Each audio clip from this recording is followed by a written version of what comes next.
Disclaimer: it's inspired by reality, shaped by imagination. What happens when two Hollywood legends sit across from each other on live television? Viewers expected sparks, maybe even tension, but instead they got something far rarer: warmth, wit, and a heartfelt clash of ideas.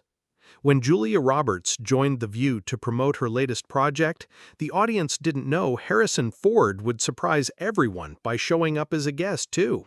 What followed wasn't your typical celebrity debate. Instead of anger, there was laughter. Instead of insults, there were thoughtful words. Julia and Harrison, two icons from different corners of Hollywood, tackled a question that every movie lover has asked at least once. Has Hollywood lost its magic? Julia, ever the optimist, argued that the heart of cinema still beats strong. Harrison, the grizzled realist, countered that the golden age is gone forever. The result? A debate that wasn't about tearing each other down, but about lifting the audience up. It was a rare, viral moment, proved that disagreement can still be civil, moving, and even funny. The morning sun poured into the set of The View, and the atmosphere carried that light, airy energy that comes when something special is about to happen. Julia Roberts had just finished exchanging pleasantries with the hosts, her signature laugh already bouncing across the studio. She was radiant, not just in her bright, tailored outfit, but in the ease with which she handled even the simplest questions. "You're always such a joy to have here, Julia," Whoopi Goldberg smiled warmly. "Now tell us, how do you keep that grounded energy in an industry that can sometimes feel, well, a little too much?" Julia laughed again, tilting her head slightly. "I think the trick is not to take yourself too seriously. It's just movies at the end of the day. If you can keep a sense of humor about it all, life feels a lot lighter." The audience clapped in agreement. Then, almost on cue, the producers revealed a surprise guest. The crowd gasped, then erupted in applause as Harrison Ford walked onto the stage, that familiar half-smile etched onto his face. Even Julia looked genuinely stunned, her mouth dropping into a wide grin. "Oh my gosh!" Julia exclaimed, standing to hug him. "I had no idea you were coming."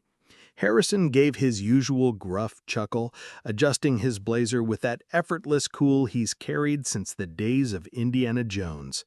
"Well, I figured if you were going to be here charming the world, someone needed to keep you honest." The audience roared with laughter, and Julia playfully swatted his arm before they both settled into their seats. It was immediately clear this wasn't going to be one of those tense, headline-grabbing clashes.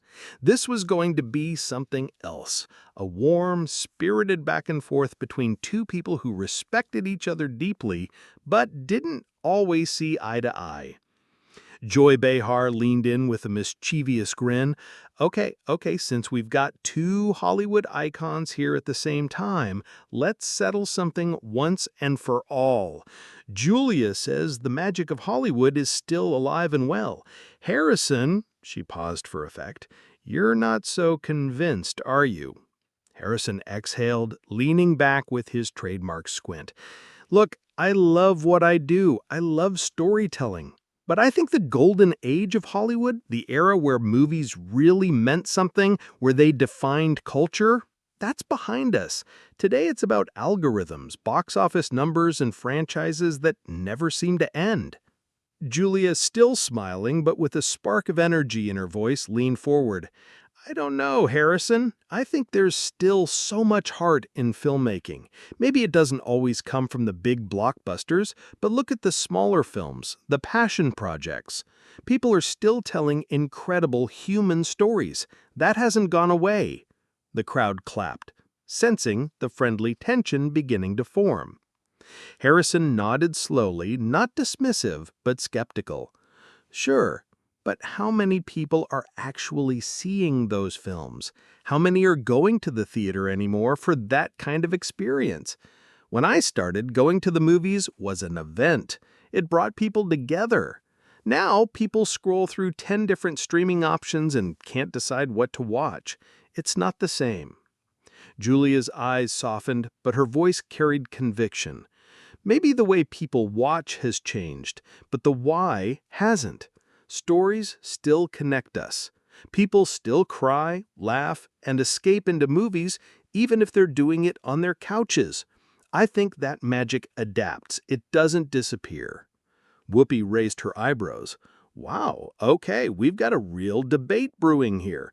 Julia, the eternal optimist, Harrison, the cautious realist. This is going to get interesting. The audience chuckled, clearly enjoying the unexpected pairing.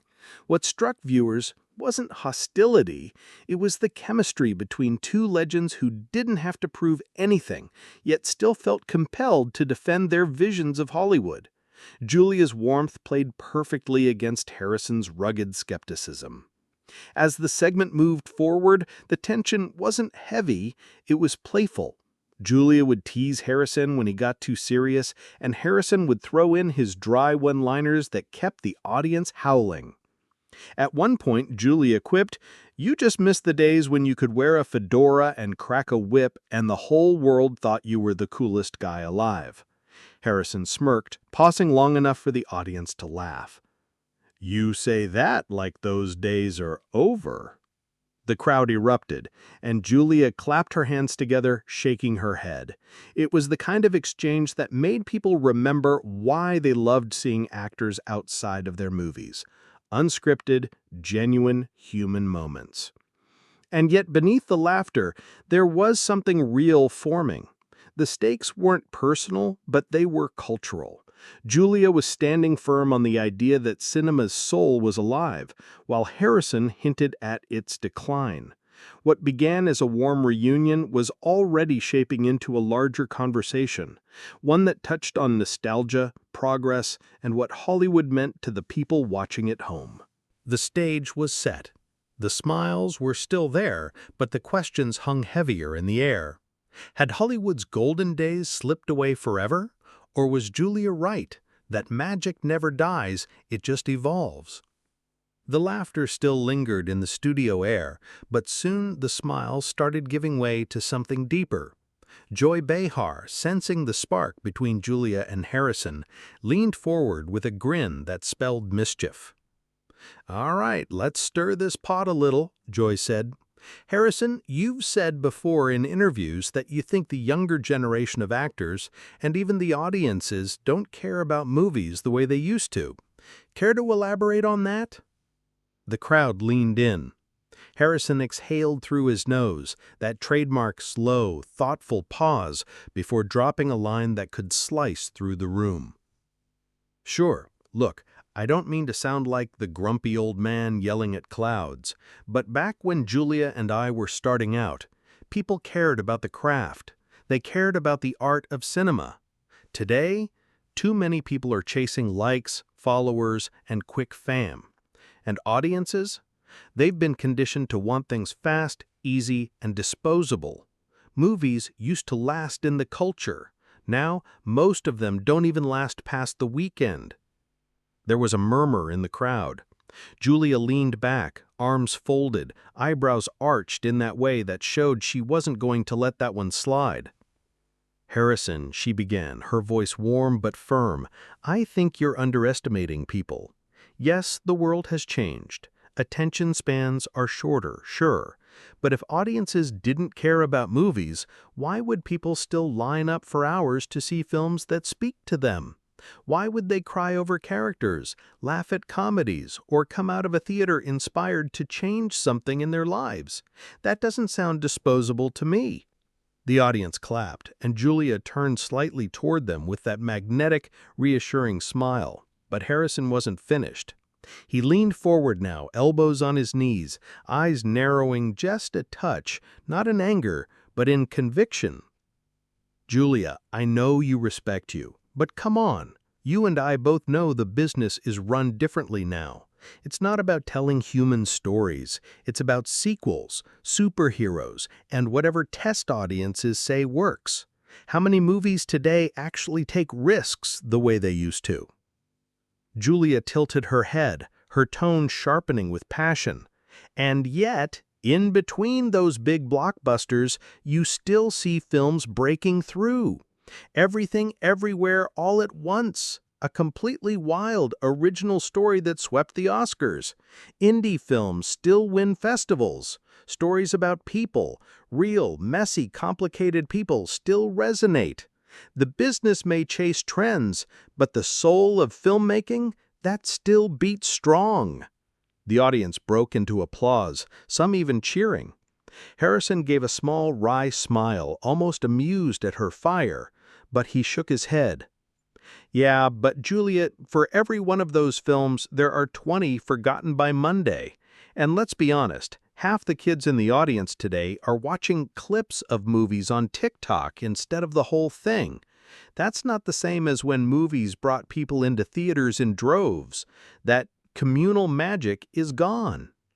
Julia leaned in now, her voice rising, not angry, but deeply invested. But isn't that the point, Harrison? The magic changes form. Maybe kids today connect with a story through a clip or a scene online. Maybe they watch it on a streaming platform instead of a theater. That doesn't erase the impact. The format changes, but the connection doesn't. You can't kill that. The audience clapped again, and a murmur of, "She's right," rippled through the room. Whoopi raised her brows, grinning at the tension building. I gotta say, you two are giving us a masterclass here. Harrison, you're holding on to the golden past, and Julia's saying the magic just evolves. I don't know who's right, but this is fascinating. Harrison chuckled dryly, spreading his hands. Maybe I am holding on to the past, but it was a damn good past. Julia softened for a moment, her smile warm but resolute. It was, and we're lucky to have lived through it, but you can't let nostalgia convince you the present has no value. Every generation deserves to believe their stories matter as much as ours did. The crowd erupted again, and Harrison leaned back, letting out a slow breath as if weighing her words. For a moment, the tension eased, two titans acknowledging their shared love for the art, even if their visions clashed. But beneath the smiles and applause, something undeniable had shifted. This wasn't just nostalgia versus optimism anymore. It was becoming a battle over what defined Hollywood's legacy, the magic of its past or the possibility of its future.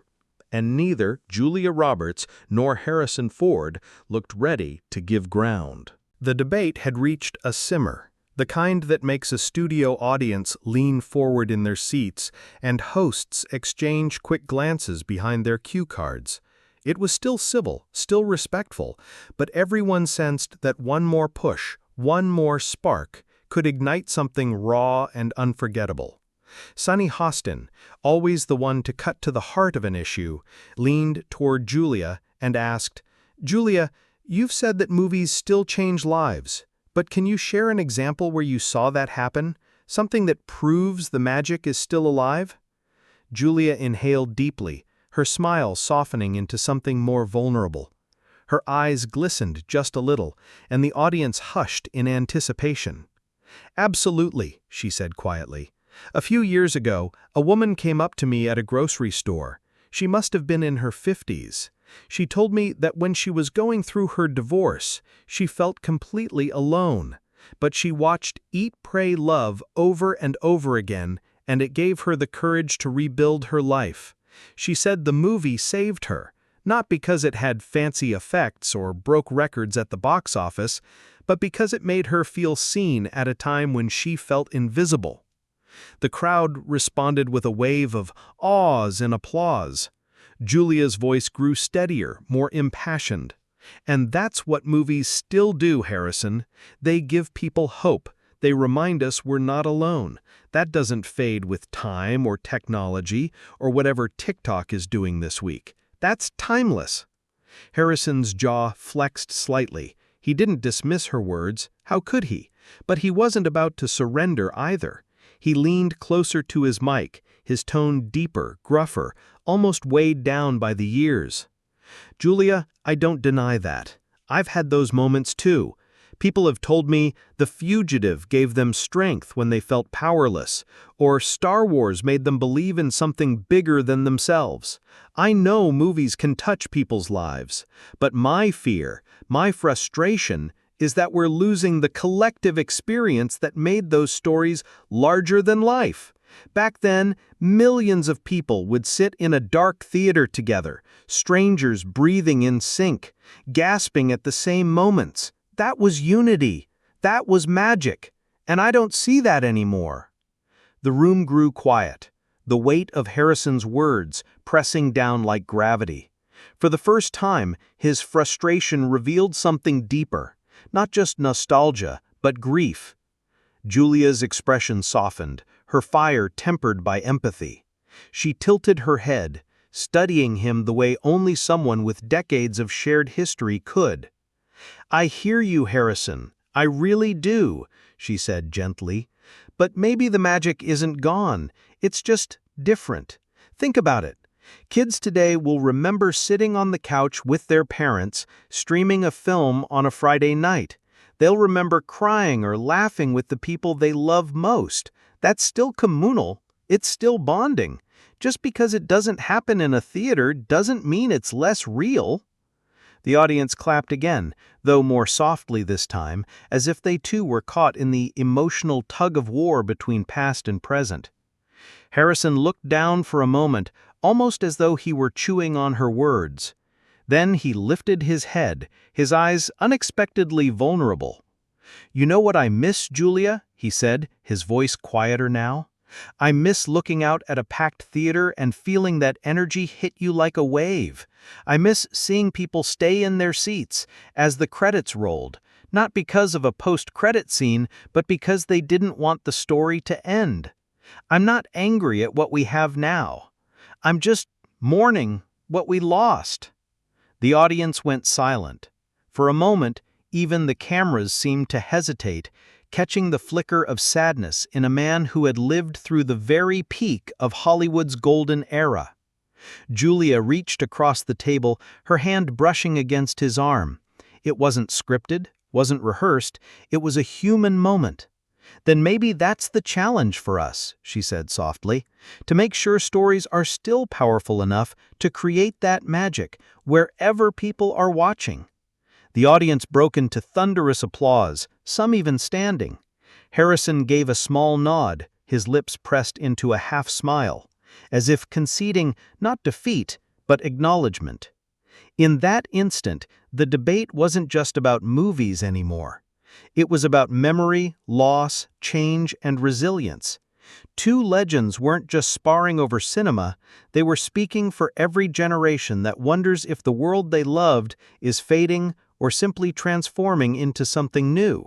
The emotional core had been laid bare, and the crowd could feel it. The debate had become something larger than itself. The studio had gone quiet after that vulnerable exchange. Quiet in a way talk shows rarely are. But silence never lasts long on The View. It was Joy Behar, with her signature sharp timing, who leaned forward and shattered it. All right, this is all very touching," she quipped, drawing a ripple of laughter. "But let's be honest here. Julia, Harrison, you two make it sound like cinema is either thriving or dying. Isn't it possible you're both a little out of touch with how today's audiences actually see movies?" The question landed with a sting. Julia raised her brows in surprise. Harrison frowned, and the audience gave a low, "Ooh." Julia was first to respond. Her voice, though calm, carried an unmistakable edge. "Joy, with all due respect, I don't think you have to be 20 years old to understand storytelling. It's not about being in touch with trends. It's about knowing the essence of why stories matter." The crowd clapped. But Harrison wasn't content to let that moment pass. His voice dropped into that gravelly intensity that had carried him through decades of iconic roles. "Joy has a point, Julia. Maybe we are out of touch, or maybe audiences have lowered their expectations. They'll binge-watch a show for hours, but won't sit through a 2-hour film in a theater. That's not progress, that's impatience. The words hit hard, and some in the audience even booed lightly. Whoopi jumped in, raising her hands as though to calm the storm. "Hold on, Harrison. You're saying audiences today aren't patient enough for cinema?" "Yes," Harrison replied flatly. "We're training people to skim, to scroll, to consume content like fast food. And when that happens, art suffers." That was the breaking point. Julia leaned forward, her voice sharper than at any point in the debate. "Harrison, no, that's not fair. People today are working harder than ever, juggling more responsibilities, facing more distractions. They're not impatient, they're overwhelmed. And if movies can meet them where they are, even on a couch at midnight, then isn't that a victory? Isn't that keeping stories alive rather than letting them die in empty theaters?" The studio audience erupted, half cheering for Julia, half murmuring in defense of Harrison's point. Cameras panned across faces lit with excitement, caught between nostalgia and the modern world. Harrison's lips tightened, but his eyes betrayed that flicker of stubborn pride. He had made his stand. Julia had drawn her line in the sand. And then social media got involved.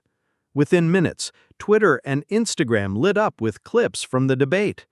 Julia's line, "Movies give people hope, that's timeless," was already trending, praised as one of the most uplifting defenses of storytelling in years. Fans flooded comment sections with their own stories, movies that got them through breakups, grief, illness. But Harrison had his defenders too. His lament for the theater experience, "I'm mourning what we lost," was clipped and shared across film buffs' accounts. Cinephiles rallied, declaring him the last true protector of cinema's soul. Hashtags like Team Julia and Team Harrison popped up, turning a thoughtful exchange into a cultural showdown. Back in the studio, the tension wasn't hostility, it was passion, stripped down and raw.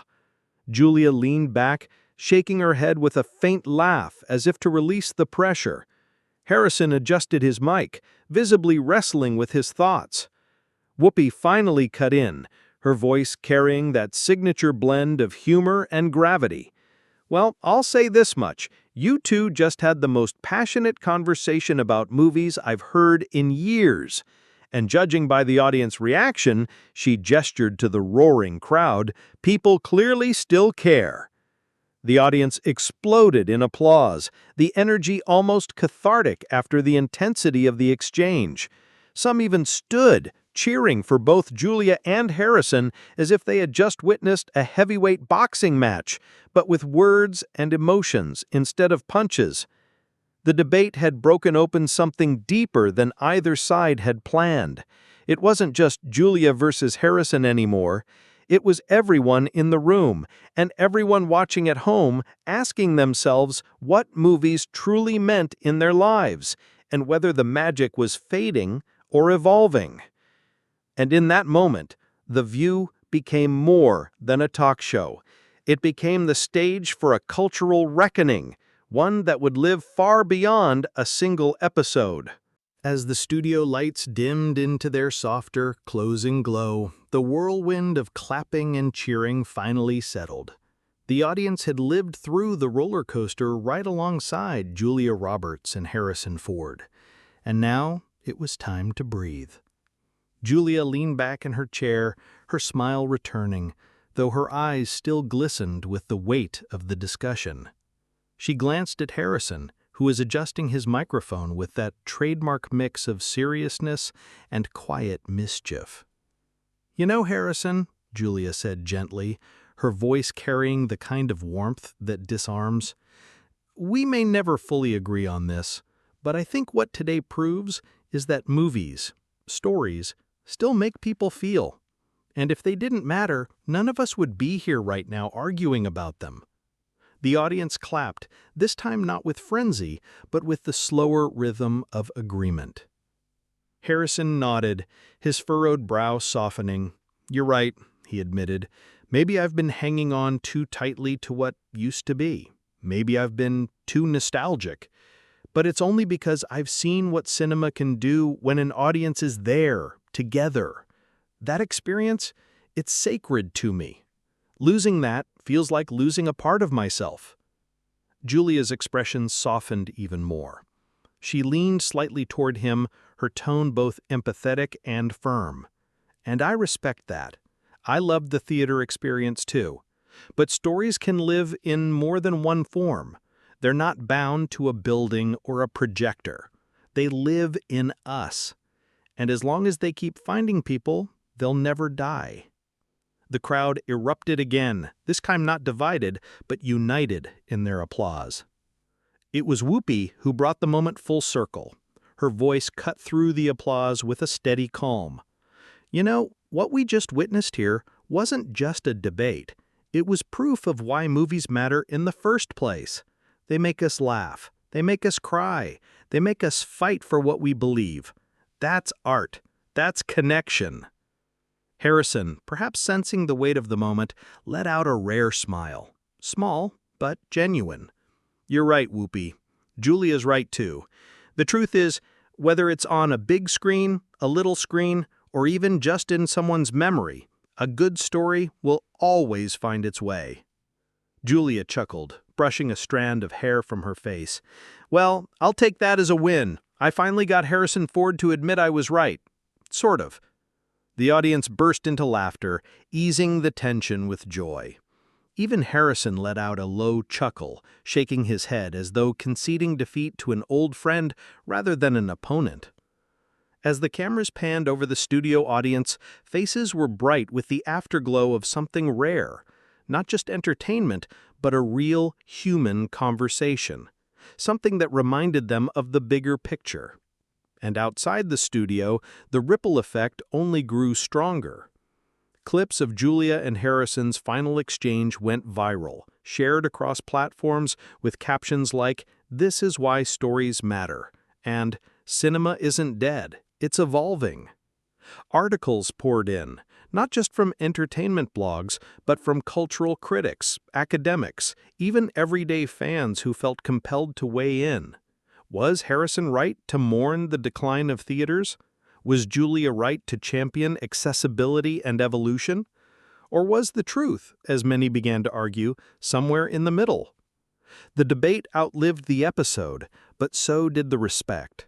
When the dust settled, what lingered wasn't division, it was admiration.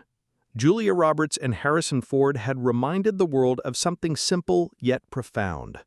Movies weren't just about screens, or even about Hollywood. They were about people. And as the show wrapped, Julia turned to Harrison one last time, her smile warm and teasing. "So, friends still?" Harrison gave that wry, lopsided grin audiences had loved for decades. Always. The audience erupted in applause, louder, more heartfelt than ever. It wasn't about who had won or lost, it was about two icons who had opened up, shared their truths, and, in doing so, reminded everyone watching that stories, whether on a massive screen or a little screen, still held the power to connect hearts. And as the credits rolled, it was clear this debate wasn't just a TV segment, it was a legacy moment, one that would live on in conversations, classrooms, and hearts long after the cameras stopped rolling.